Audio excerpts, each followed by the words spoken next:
Today, I'm going to finish up talking about social mobility in the pre-industrial world and show you it's a world of surprising social mobility. And then I'm going to go on and talk about the great issue in world history, which is why the rate of technological advance is so slow in the world before 1800. And in part, I want to show you that there's an extraordinary social mobility in this pre-industrial world because a lot of the kind of Monty Python-esque ideas that modern economists have about why growth can't occur before 1800 are based on an idea that it's a feudal society where people are stuck in particular places, where there aren't possibilities of economic advancement. And so one of the great puzzles we have to look at here is it turns out that, at least in societies like England, the pre-industrial world is actually one of extraordinary social mobility, of very free markets, of very little government interference, but it can still be a world with very, very little technological advance. So in terms of looking at social mobility, the important thing here is that this is some additional stuff I've done since the book came out, and so there's a reading on the syllabus for you on this, and you should absolutely have a look at that. And so the question that comes up is, well, how do we trace social mobility over very long periods of time? And this is in a world where the first census in England is not till 1801, and the first census that actually identifies individuals is not till 1841. And the technique that we're going to use here are people's surnames. And there is this feature of England that there's a group of people with a very common surname, such as mine, Clark. But there's a large fraction of the population that have surnames that may be held only by them and their brother, by them and a few other relatives. And it turns out that in 1600, we can actually identify a group of very poor, very marginal people with these very rare surnames, where a lot of them, they'll be the only person holding that surname, or there's only a few relatives who hold it in 1600. And then also a group of very rich people who again have these very rare surnames. And remember, some of these rare surnames are names like Beware, Breadcake, Spill Timber, Crowfoot, Face Brown, Many Penny. A lot of these are actually surprisingly odd surnames. Free Love, Fine Glass, I mentioned Gather Coal, Hen Games, Hog's Flesh. It is amazing the names that people ended up with. But a lot of them are just very ordinary sounding names, except that very, very few people hold these names. And as I say, we're able to identify these because we've got a list of about 1.5% of all the surnames that anyone held in England around 1600. And so if we just check, are these names on that list, then any name that has any frequency will not occur on that list, right? And so then we get these two groups, and the indicted are typically laborers. A large fraction of them are illiterate. They're living on the margins of society. They're people who are very unsuccessful economically. The rich are typically owners of land, merchants, mostly literate, even by this stage. And as I say, what we can do is trace to the 1851 census the ancestors along the male line of these two groups of people, just by looking for those names in the 1851 census, which is actually all online, and you can then actually trace out and say how many people are there. And we also check for obvious spelling variants, right? English spelling, if there's an E on the end of a name, it often didn't mean anything in terms of spelling, and so we check for the obvious variants. And then, because this sieve we have for tracing rare names is not perfect, what we actually do is just take, first thing is, well, what's the median occurrence of these names by the time you get to the 1851 census? So for the indicted, there are only 27 people at the median, at the middle of the distribution, that actually hold those names.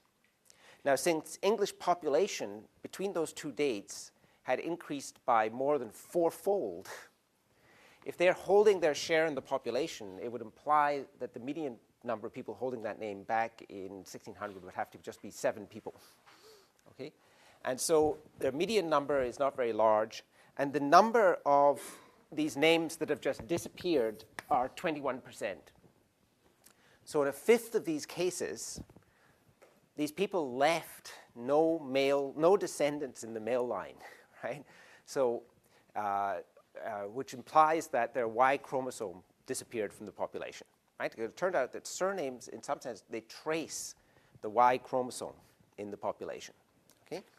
And for the richest testators, it turns out that they left 115 descendants that seem to bear the name, or the name of probably a close relative in 1600. And then the number that had simply disappeared was only 8%. And so the first thing that shows up is that you really do see this phenomena of survival of the richest, that there is this reward to having economic success in early generation in the population here, which is that there's more copies of your genes that seem to be around in the society by 1851. And as I say, the difference here is about 4-1 in terms of this difference. Now, that's checking the census for the whole of England. In fact, here's the quick drawing of England. In fact, these records all come from this area in East Anglia in 1600. And people, even by 1851, are not dramatically mobile within this society. They move to some degree, but a lot of that movement is local. And so what we can do in 1851 is take these original counties plus every county that borders them, and then check and see how strong this effect is if we look locally. And the idea here would be if in 1851 there's someone up here who bears the same name as one of these original people, then that might well be just accident, right? Same name came up somewhere else. There's likely to be very little relationship. Whereas the people who are living in this area here, and this includes London, is right down here, are likely to be the ones who are really related to the original people. And so if this is a correct effect, if it's really coming from your descendants producing more children, having more success, we would expect that the effect would be stronger if we looked in this area. But we can also look outside that area, and then the effect should be much weaker in terms of predicting the frequency of the occurrence of these names. And so first of all, let's just look within that local area. What's the median numbers then if we look within the southeast of England? Now for the indicted, there are only 9 people on average bearing those same, at the median, bearing those same names 250 years later. And the number of the names that have disappeared are actually 35%. So you really do see that lots of people are going to disappear in this pre-industrial world in terms of their descendants through the male line. And then for the richest, the number drops to 67, and the number disappearing increases to 17. But you could see that the effect is actually stronger if you look in the local area where these people were actually living, right? That there really is this powerful effect that just having a rare name but being indicted in this period is a predictor of how many people will actually hold that name later. And one possibility here, by the way, is, well, were the indicted actually changing their names because they were trying to avoid detection, something like that? It turns out that most of these names are not names that, that are of any particular significance, right? There's no reason for anyone to change these names. In this period, you can get indicted for some minor crime. You can spend the rest of your life quite happily. There's no lasting penalty. And so within the area, it is actually stronger. What about if we take the rest of the country, right? So this area constitutes about 1/5 of the country. What if we take the rest of the country? What does the effect look like there? Now, for the indicted, again, in the rest of the country, on average, there's 9, and then the name has disappeared in 33% of the cases. So as I say, these are people who are more likely to just be accidentally linked. For the richest now, there's only 20 in the rest of the country, and 20% of the time the name doesn't occur. And so you see that you get this nice effect that if we look at outside here, in the rest of the country, where these people are unlikely to be particularly closely connected, there's not that much difference between what's happening with the indicted and what's happening with the rich. But when we look at the people who are most likely to be connected, you see that the difference is actually more dramatic. And so it really seems that there is this long-run effect in pre-industrial England where economic success actually increases the share of your genes in the population. Because this, as I say, is tracing out the Y chromosome. So there's more copies of your Y chromosome in the population later on. So that's the first thing. Now, the second thing we can do with the census is to say, well, what happened by 1851 to the descendants of this original group in terms of their place in society? Is there a criminal class in pre-industrial England which stays always at the bottom of the social scale, right? Which never moves up, right? Which is gradually dying out and is always down there at the bottom?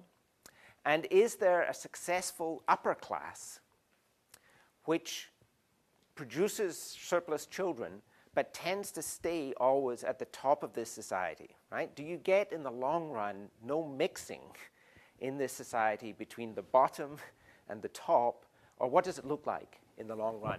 And the way that we can examine that using the census is that the census in 1851 also records people's occupations. And people's occupations are highly correlated with their wealth and their social status. So the lowest occupation is typically laborer in this society.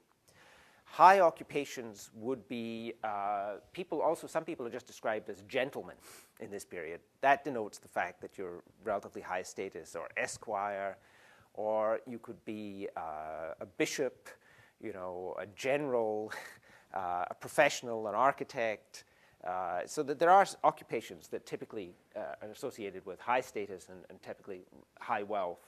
And there's some like laborer, which are really down at the bottom of the social scale. And so one thing we can just look at is, well, what percentage of these people are laborers by the time we get to 1851? Amongst the rich in 1600, none of these people are laborers. Amongst the indicted, something like 3/4 of them are laborers in this early period. What does it look like by the time we get to 1851?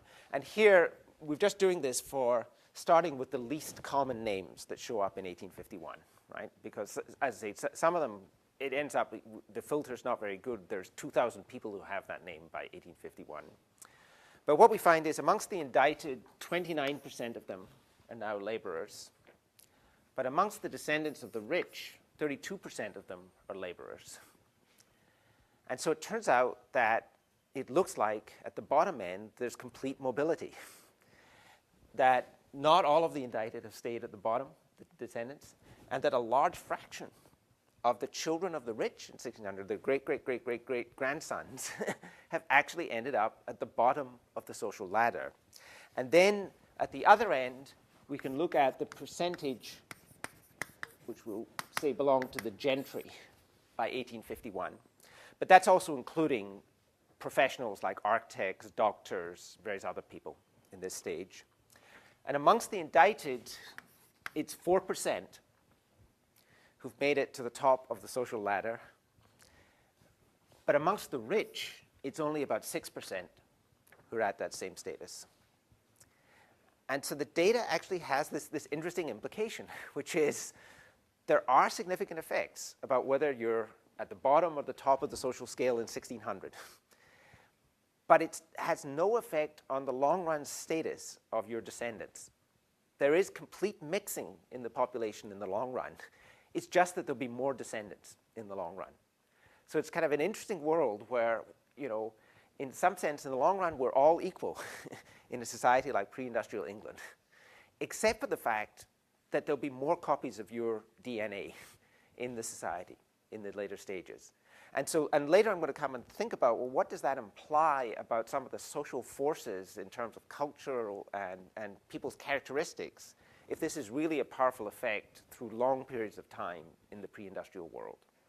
But that's the story from 1600 to 1851. And one of the things I say that's interesting about this is that may imply that pre-industrial England had more social mobility than modern societies like America, because we can find groups within the US which don't achieve this complete mixing after 3 or 4 generations. And one of the problems in the modern world is that you actually can find groups who are at the bottom or at the top and who are not mixing in the modern world. And what's interesting about pre-industrial England is it seems to have actually greater social mobility, right? Now, one thing may be there might be some subgroup within the indicted or within the rich, which is actually not displaying this mobility. But as you can see, the rich, so many of them have moved down the social rung that it seems quite hard to believe that there's any actual group that's hanging on there systematically that has some characteristic that allows them to stay at the top of the ladder. So that's what happens in this period. It turns out that we can also examine social mobility even earlier in Britain. Well, hazards of teaching.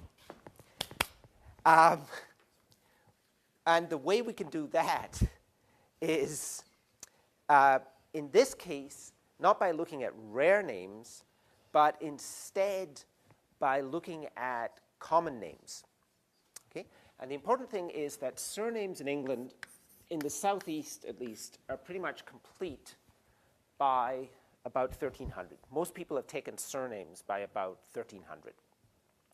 And surnames are formed in various ways. Some people are named after the town they came from. Some people are named after personal characteristics, such as face brown. Some people are named, though, after their occupation. But occupation names, there's very few people called farmer or laborer as a surname, because they were common occupations, and so it would have very little function in distinguishing people. So the people who got occupational names were people who had relatively rare occupations in a village.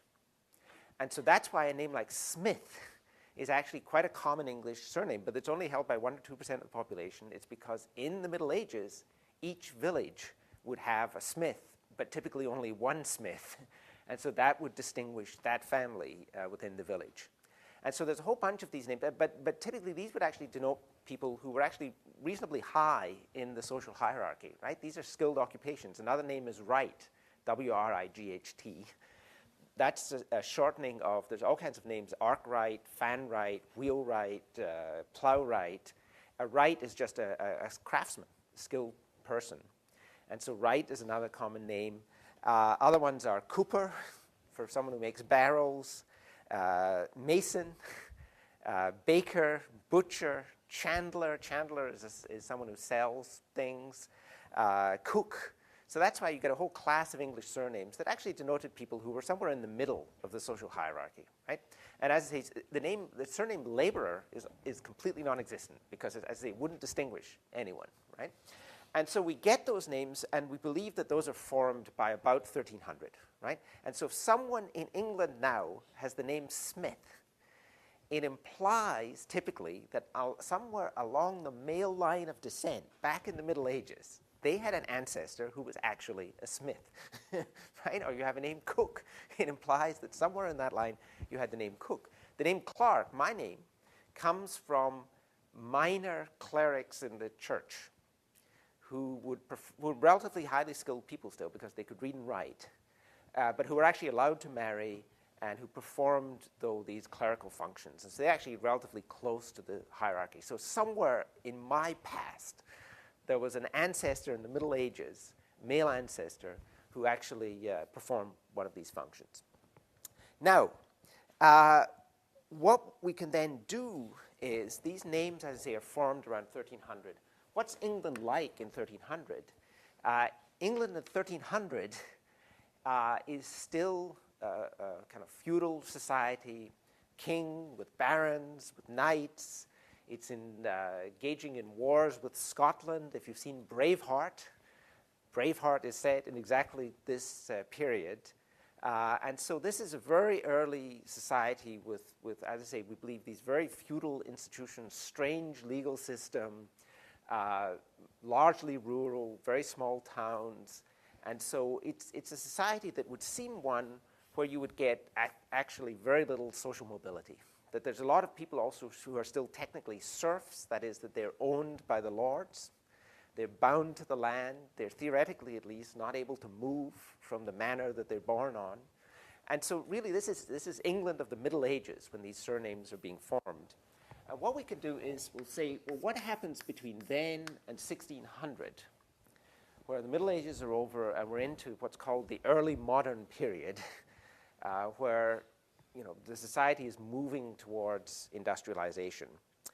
And what we can do here is, again, we can take in 1600 two groups. We've got the indicted and we've got the rich, right? So these are people at the top of the social hierarchy in 1600 and at the bottom of the social hierarchy. And then we can say, take all of the people in each group who have surnames that implied that they had an original ancestor who was an artisan. That is, who's a plumber, smith, cook, that someone who had some skill in the past, right? And someone who's going to be in the middle of this social hierarchy. And then we can ask, what's the frequency of people with those types of names amongst the indicted and amongst the rich? Okay? And as I say, if there's no social mobility, what we would expect then is that the indicted would have very few of these names, because to get amongst the indicted, you're typically going to have to move downwards in the social scale. If there was no social mobility, we'd also expect that we wouldn't find any of these names amongst the rich, because these were people who started just as artisans. They weren't the lords, the landowners, the rich of this pre-industrial world. What we actually find is that amongst the indicted, 3.4% of them have these artisan names, surnames. And amongst the rich, 2.8%, there's actually very little difference. So the descendants of the middle class of the Middle Ages are both, by 1600, have moved down and have moved up. And in fact, they seem to have moved equally in terms of the frequency across these two groups. There's a second set of names which come from retailers. That is, from people who engage in commerce. And so the name merchant, for example, is a surname in England. The name draper, again, that's someone who sells cloth, right? These are all formed surnames in this world. And so that's another group that we can identify, chandler. They're groups of people who were, again, middle class and engaged in some kind of commerce. How frequently do they appear? 1.2% of the indicted have these names, 1.9% of the rich. So they've moved across the social spectrum by 1600. And then the last one name that we can look at is, well, what about clerk, right? Which, as I say, is a very upper class name in the Middle Ages, right? It's among this educated elite. How many of the indicted? 0.7%. How many amongst the rich? 0.6%. There's as many criminal clerks as there are rich clerks by 1600. And what it implies, as I say, is that within something like 300 or 400 years, still you're getting this complete mixing within the society. It's not a class society. There is no permanent ruling class. These guys who are at the upper end of the middle classes are moving down, and they're as frequent amongst the indicted as they are amongst the rich by the end of this period, right? The artisans, their children are moving up and down within this society. It really is a society of complete mobility, even in what we think of as the feudal period, right? And as I say, the reason this is going to be interesting is when we come to try and understand why this society can't achieve economic growth, we'll see that a lot of the simple and easy ideas are not going to apply here, right? This is a society with as much mobility, or probably more mobility, than modern America, right? It's a society of incredible economic opportunity for people, and yet we're going to see, like any other pre-industrial society, it's one mired in an absence of technological advance of rising living standards over this period. Okay, so that's enough in terms of the social structure of this world for the moment.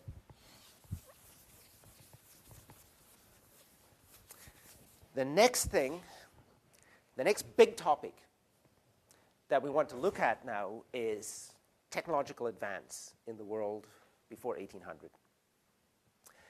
And the crucial feature that makes the world Malthusian, one of the crucial features, has to be that there's very little technological advance.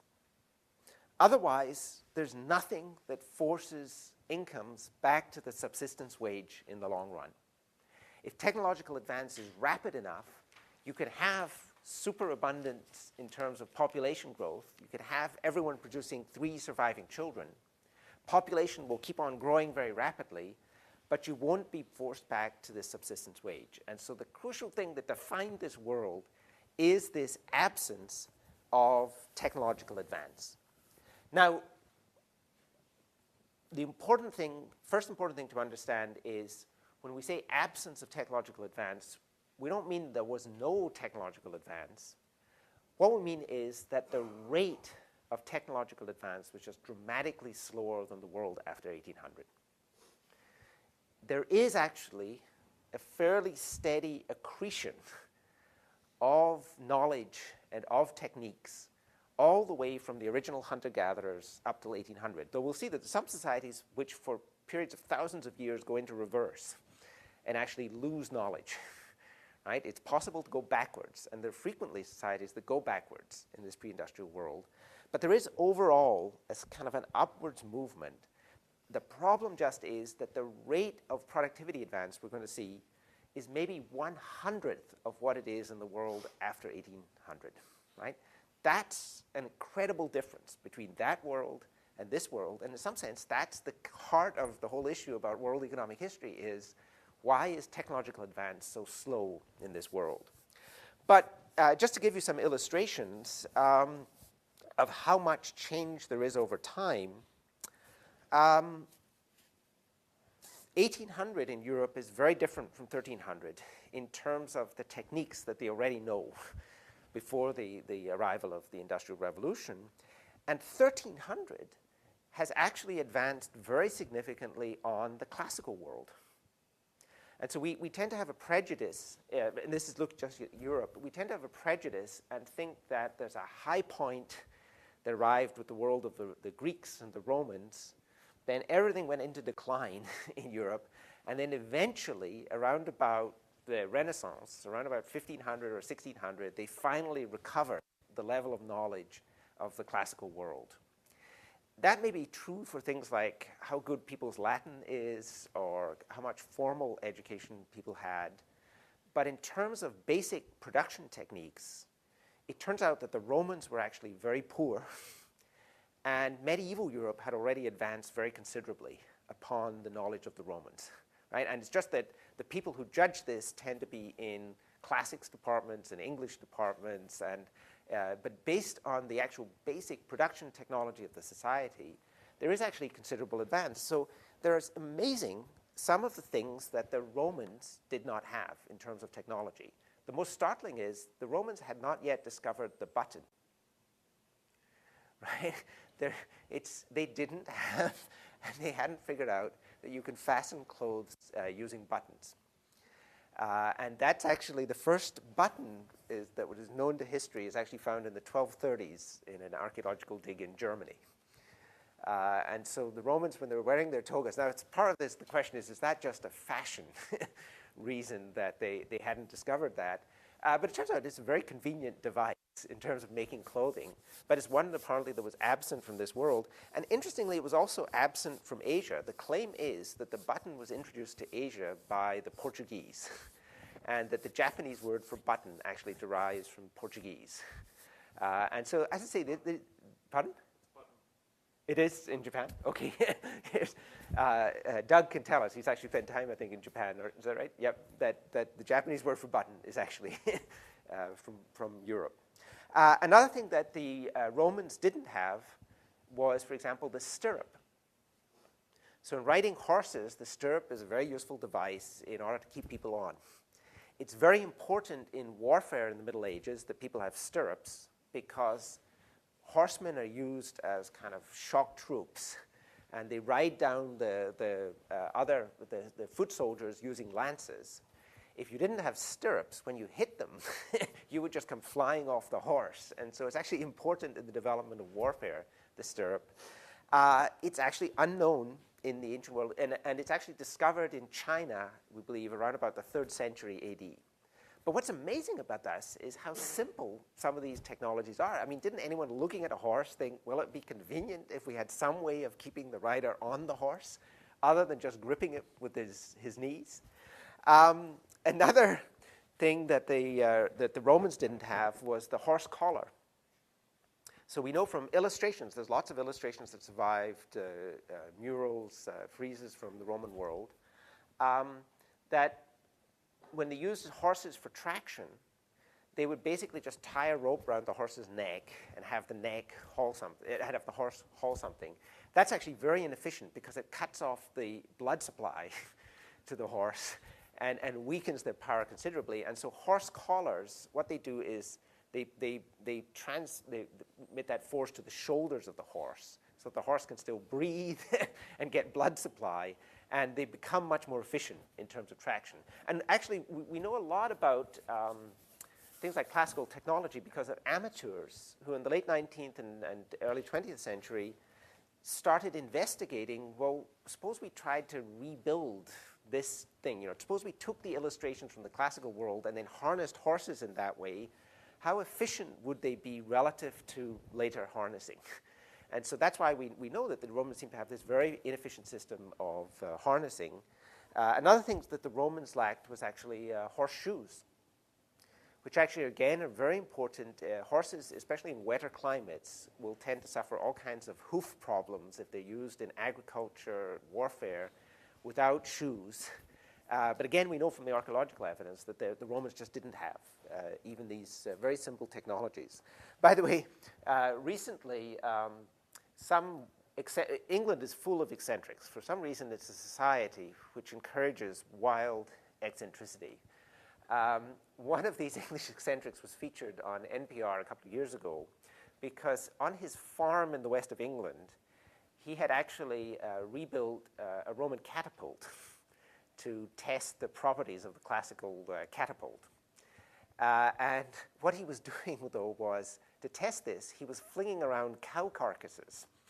And so the neighbors were complaining that as they sat in their pleasant country village, over the trees periodically would come flying dead cows as this guy experimented. He also hitched up a mini miner to the thing and flung that several hundred yards as well. And so he had a field that was littered with these stinking dead cow carcasses as a result of these experiments. But as I say, we owe a lot in terms of historical inquiry and discovery to the people who are willing to undergo this. And I think, for example, that triremes, that people have started trying to rebuild those and train crews and see how well they operate in various situations. And so that's, I mean, we can learn a lot about this technology, but what's amazing is that there's really a lot of very simple technology that's missing in this early world. And it's the fact that it's simple is important, because the question is, well, it's so simple, why wouldn't someone have discovered things like this? What else did the Romans not have? Another thing that Romans actually don't have is spinning wheels. Clothing is a major industry in the pre-industrial world, particularly in colder climates. It can occupy 10% of the income and the activity of these societies. Spinning wheels significantly improve the productivity of people spinning. The previous technique with hand spinning and a ball of clay that it serves to actually spin the thread is much less efficient than with the spinning wheel. It can improve productivity 2 or 3-fold, and it can make also a much more regular thread. That, again, seems to be a discovery of the Middle Ages. Again, the first evidence is 1268 in France of a spinning wheel. The Romans also didn't have windmills. Again, they're clearly present in Europe. The first windmill that they have evidence for is England in 1185. The Middle Ages also discovered mechanical clocks, which are unknown in the Roman world. Spectacles, which in some sense, if you think about people's productivity in all kinds of industrial activity and their ability to maintain that productivity into the 40s and 50s and 60s, would be a huge innovation, or again, a medieval discovery. The Romans had glass. It's just that they hadn't figured out these optical properties and the way they could use these. And again, we have firearms. This is just in Europe. In China, there's an independent path of development of many of these same technologies. And actually what we'll see is that in 1400, the most advanced area of the world technologically is China. China, though, is one of these societies that actually loses technology in the pre-industrial period and actually is regressing for some reason, whereas Europe, there's no clear sign of a lot of loss of technological competence. There isn't things like road building, architecture, and stuff after the Roman era. Here's another one that's very surprising, which is the Romans did not have soap. Right?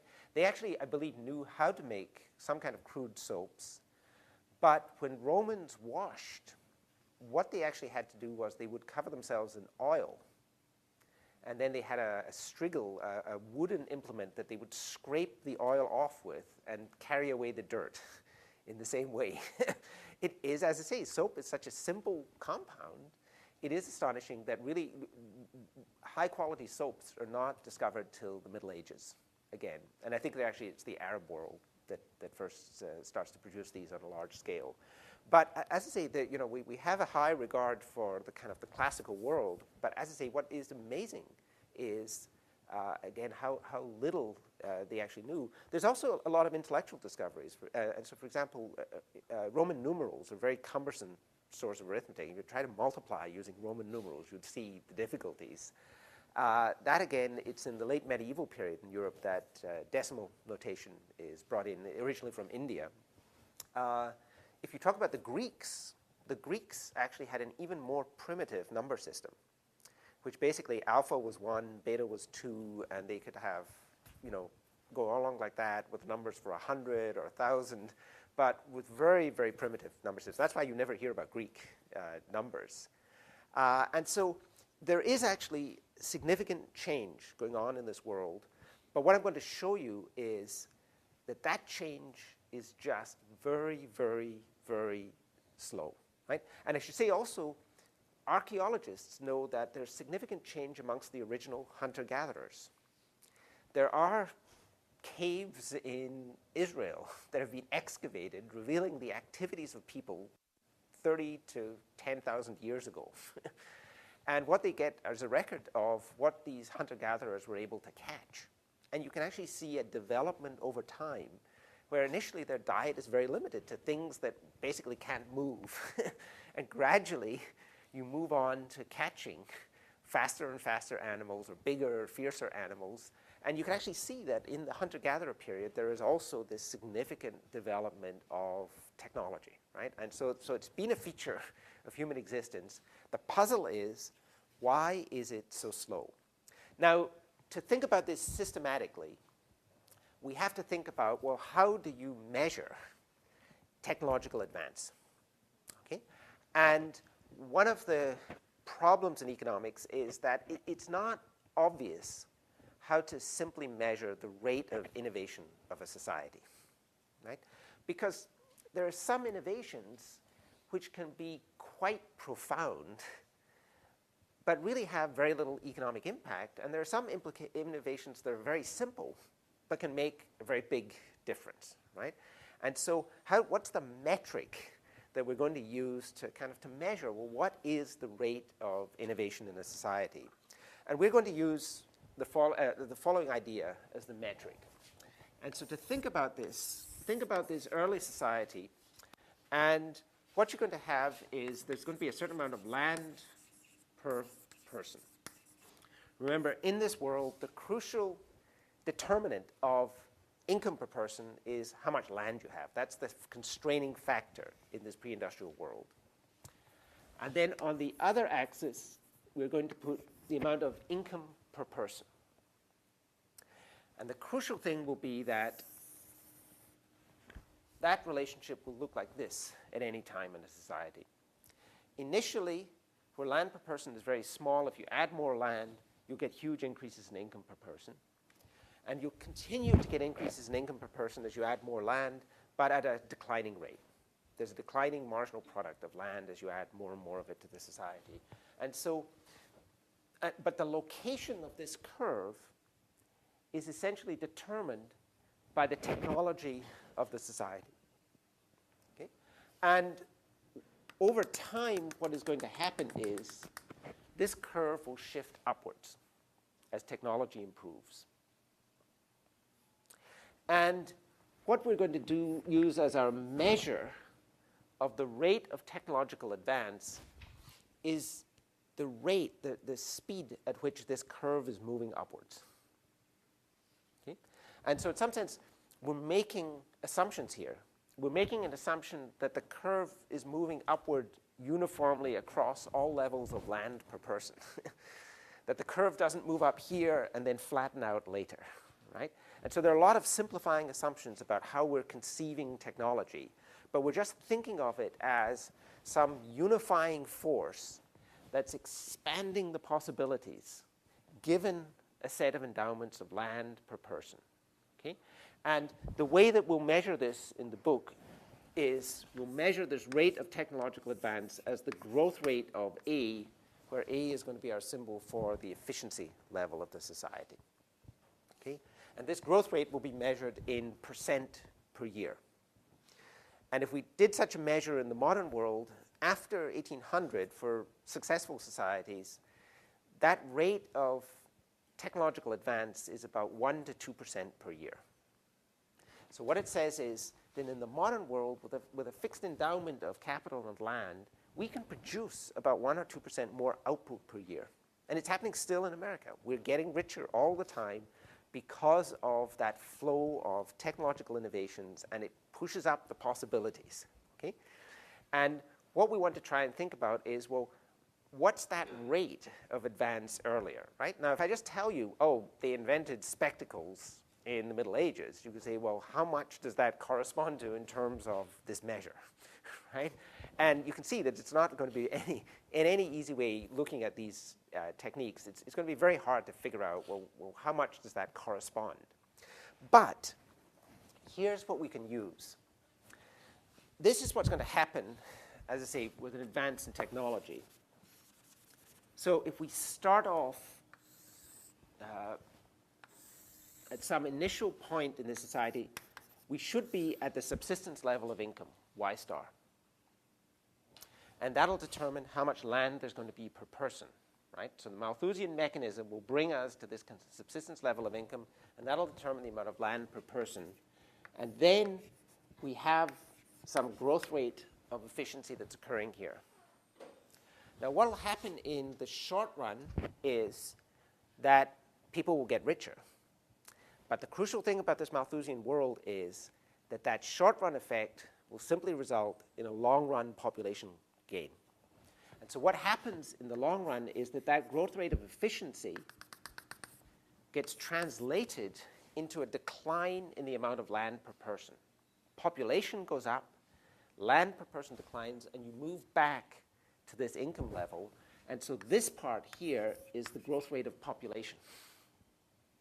And so what it turns out in this Malthusian world is that the growth rate of efficiency is actually going to produce a growth rate of population. And all we need to do is be able to say, what's the strength of that relationship? What's the connection between these two things? And then we can actually measure over very long periods what the growth rate of efficiency was in the pre-industrial world. We're going to measure it by looking at the growth rates of population in the pre-industrial world. And as I say, the crucial thing just is to figure out, well, what's the relationship between these two things. What I'm going to do now is just tell you what that relationship is. And then soon in section, Doug is actually going to start to show you how we can derive that from first principles, right? That when we think about economic growth, it's actually possible to show that this is going to be a fundamental relationship in the world, right? But we're going to go, and when we start thinking about growth, then we can actually derive this relationship as well. So for the moment, I'm just going to assert what that relationship is. And what that relationship is going to be is that the growth rate of population in percent in a Malthusian world will be 1 over C times the growth rate of efficiency, where C is the share of the income of the society which goes to the owners of land and natural resources. Okay?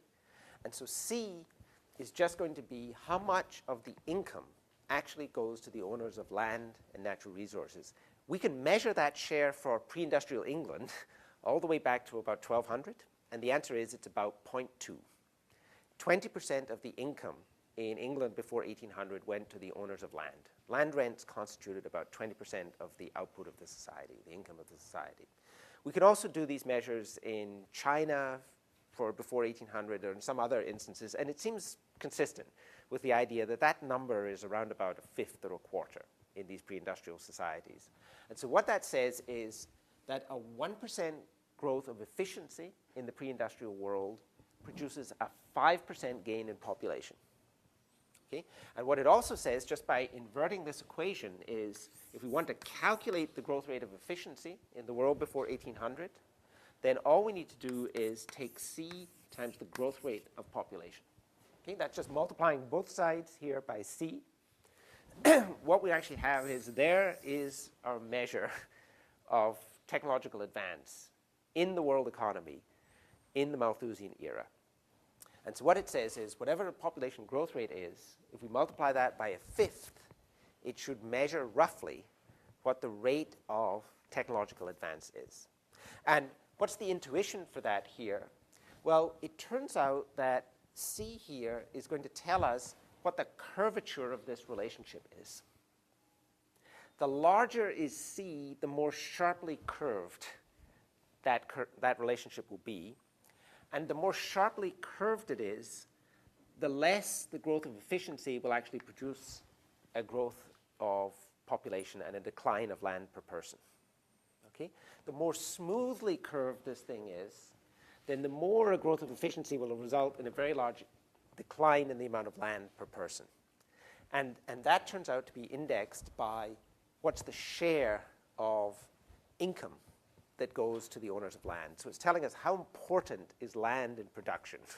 The more important land is in production, then the less can a growth of efficiency lead to a decline in the amount of land per person, because then income drops very sharply if land is very important in production. And what's measuring that importance is, well, what share of income actually goes to landowners, okay? And so that's the first thing. And then just before I let you go, the second important thing to understand is that, as I say, this is a very limited concept of technological advance. It's measuring technological advance only in terms of how much of measured output in the society comes from that. There's going to be a lot of technological advances which are fascinating and incredible and beautiful, and some of the mathematical results are just Fermat's last theorem, right? That has no role. That can't get measured by this kind of measure. But it's simple things like horses' hooves, windmills, all of those things that increase the measured output of the society. Those are the things that we're going to measure through this thing. And so what I'm going to do next time then is just to give you some numbers. We have estimates of world population and show you that that implies an incredibly slow rate of technological advance in the world for 100,000 years before the Industrial Revolution. Okay.